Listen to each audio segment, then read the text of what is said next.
This story is close to 3,000 years old, and it hinges on one moment a hero could have just not done. He was already clear of the danger. Boat moving, distance opening up, the monster behind him blind and roaring. All he had to do was keep sailing. Instead, he called back across the water and told it exactly who to blame. Pride did the rest. What could have been a short sail home stretched into a full decade of wrecked ships, furious gods, and monsters waiting at every stop.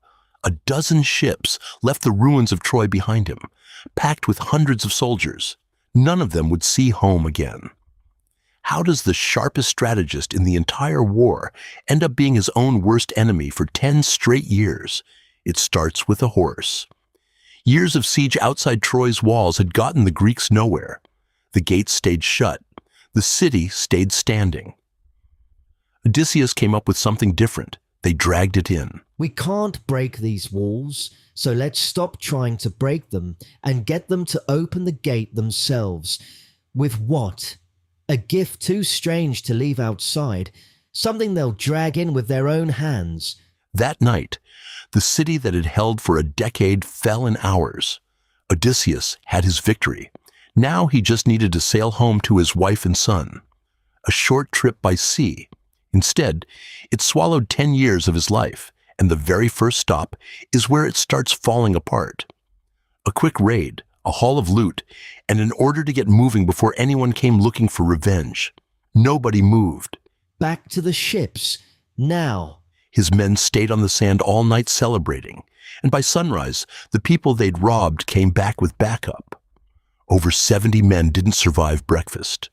One day into the journey, and he's already counting bodies. Even that isn't the moment that ruins him. That's still ahead. A storm shoved them toward an island, where the local fruit erased memory itself. Anyone who tasted it forgot home, family, everything. A few of his crew had to be physically carried back to the boats, sobbing, with no idea who they even were. Bad as that was, it isn't the worst stop on the map. That distinction belongs to a cave, and walking into it was entirely his own call. The next island had a cave stocked with food. His crew wanted to grab supplies and leave before anyone noticed. Grab only what we can carry. We're not staying. You. Odysseus overruled them. He wanted to see who lived there. That single decision was about to cost him almost everyone. The resident turned out to be a massive single-eyed creature, fathered by the sea god himself. The second they were inside, he blocked the entrance with a rock heavier than dozens of men could budge. No way out. And for his first meal, he crushed 2 of the sailors and ate them where he stood. Killing him outright wasn't an option. Only he could move that boulder. So Odysseus handed him strong wine instead. What do they call you? I have no name. Call me Nobody. Nobody, then. You'll be the last one I eat. A great deal of it. Once he was drunk enough to pass out, Odysseus jammed a fire-hardened spike straight into his single eye. Consider it a kindness. Something's wrong with him. Who did this to you? Nobody did this. Nobody. The scream brought the rest of his kind running to the cave mouth. Come morning, blind and frantic, he ran his hands across the back of every sheep leaving the cave, checking for riders. He never thought to check underneath. Odysseus and the survivors slipped out clinging to the bellies of the flock, close enough to touch. A clean getaway. Completely clean. And then he threw it away on purpose. Silence would have ended it right there. Instead, he needed the credit. Then go back to sleep. Nobody's bothering you. Want to know whose hands blinded you? Odysseus of Ithaca. Remember it. Hear me. God of the deep. Let that man wander before he ever sees home again. His crew pleaded with him to shut up and sail. He ignored them completely. And now the wounded giant had an actual name to curse. And if he does reach it, let him arrive with nothing, to a house that's turned against him.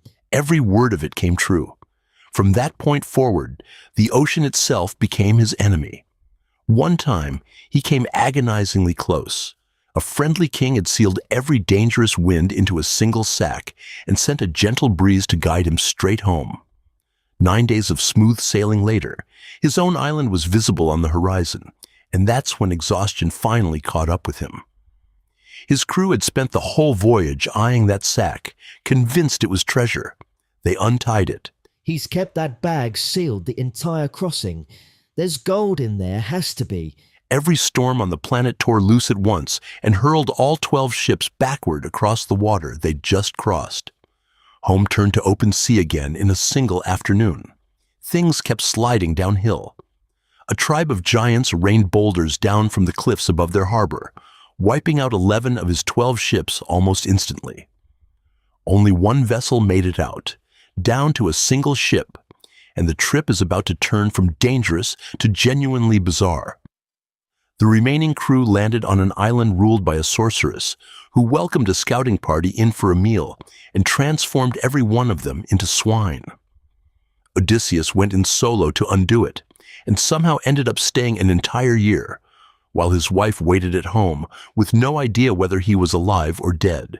Captain, is there still a home waiting for us at the end of this? There is.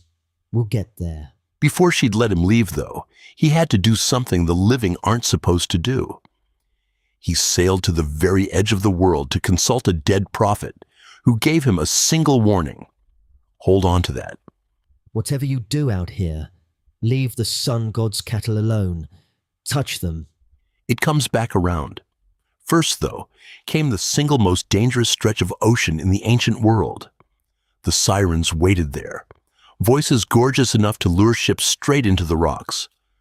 Odysseus packed his crew's ears with wax and had himself lashed to the mast, so only he could hear the song without steering toward it. And everything ends. Lash me down and don't loosen it no matter what you hear me say. Cut me free. I command it. The music began. They kept rowing, exactly as instructed. He survives that stretch. What's waiting just past it is worse. Next came an impossible choice, a 6-headed horror on one side, a whirlpool that could swallow the whole ship on the other. Odysseus steered toward the monster on purpose, accepting 6 deaths to save the rest of the crew. 6 men were snatched screaming from the deck and devoured in front of everyone. And then, the dead prophet's warning finally comes due. Pinned down by dead wind and running out of food, starving men broke and killed the sacred cattle they'd been told never to touch. The instant they set sail again, a single bolt of lightning tore the ship apart. Every man aboard drowned except Odysseus, who rowed the wreckage to shore alone. Completely alone now, and about to be handed away to make all of it stop. A goddess found him, fell for him, and offered eternal life if he'd simply never leave. He turned her down, then spent 7 straight years on that same shoreline, staring at the horizon, grieving. When higher gods finally forced her hand, she still refused him a proper ship. He lashed together his own raft. 17 days into that voyage, the sea god tracked him down and shattered it anyway, purely because he still could. 2 decades after leaving, Odysseus finally reached his own shore. What he found waiting there was almost harder to face than the ocean had been. In his absence, over 100 men had taken over his household, eating his stores, drinking his wine, each one pressuring his wife to remarry, convinced he was dead. She'd stalled them for years with a clever trick, weaving a funeral shroud during the day and quietly undoing it every night, until a servant finally exposed her. Disguised as a broken-down beggar, Odysseus walked into his own household and fooled every single person there, almost everyone. His aging hunting dog, left to rot on a trash heap, lifted his head, recognized his owner instantly, managed one last tail wag, and died on the spot after 20 years of waiting just for that moment. Inside, the men occupying his home hurled insults and objects at the beggar without a second thought. He absorbed all of it silently, watching, keeping count. His wife set a challenge: string her husband's old bow and shoot an arrow clean through a line of 12 axe heads. Every suitor failed to even bend it. Then, the beggar stepped up and asked for his turn. He drew the string like it weighed nothing, sent the arrow clean through all 12 axes, and swung the bow toward the men still mocking him. Every suitor died in that hall. Even after that, his own wife needed one more proof before she'd believe it.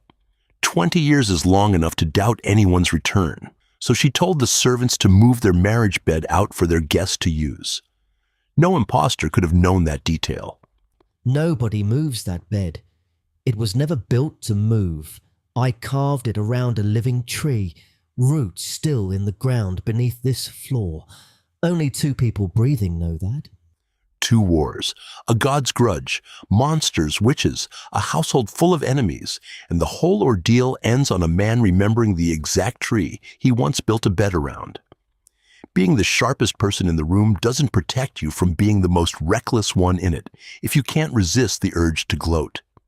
He beat a monster, resisted the deadliest song in the sea, and walked among the dead and back out again.